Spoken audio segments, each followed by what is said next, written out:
Senior वकील लतीफ खोसा ने peoples party से राहें जुदा करने से मुतालिक हतमी मुशावरतें शुरू कर दी। साबिक गवर्नर पंजाब का कल प्रेस कॉन्फ्रेंस में अहम ऐलान मुतवक्के। पंजाब में स्मॉग से निजात के लिए मसनूई बारिश का कामयाब तजुर्बा। लाहौर के 10 इलाकों में फुआर पड़ी। निगरान वज़ीर आला का ताउन पर अमराती हुक्काम से इजहार तशक्कुर। हुमायूं अख्तर PTI से IPP में चले गए। IPP क़यादत में मुस्लिम लीग नून से सीट एडजस्टमेंट पर इख्तलाफात। फैसला ना होने से उम्मीदवार भी फाइनल ना हो सके।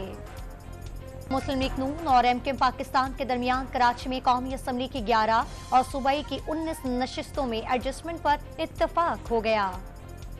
PTI पार्लियामेंटेरियन के सरबराह परवेज खटक ने सेहत कार्ड की बंदिश पर निगरां हुकूमत के खिलाफ भरपूर एहतजाज का इंदिया दे दिया।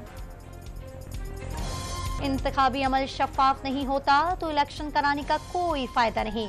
चेयरमैन PTI गौहर खान ने इंतजामी अफसरान के जरिए इलेक्शन कराने पर फिर तहफ़्फ़ुज़ात का इजहार कर दिया। आर्मी चीफ की न्यूयॉर्क में सेक्रेटरी जनरल UN से मुलाकात। जनरल आसिम मुनीर ने फ़लस्तीन और कश्मीर का मसला उठा दिया। एंटोनियो गुटेरेस ने फ़रोग़ अमन में पाकिस्तान के किरदार को सराहा।